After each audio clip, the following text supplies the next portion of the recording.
கண்களின் தண்டனை காட்சி வழி, காட்சியின் தண்டனை காதல் வழி. கண்களின் தண்டனை காட்சி வழி, காட்சியின் தண்டனை காதல் வழி. காதலின் தண்டனை கடவுள் வழி.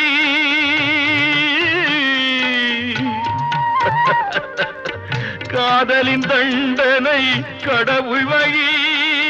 கடவுளை தண்டிக்க என்ன வழி? இரண்டு மனம் வேண்டும், இறைவனிடம் கேட்பேன்.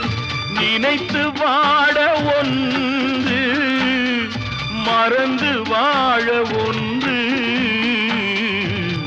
இரண்டு மனம் வேண்டும்.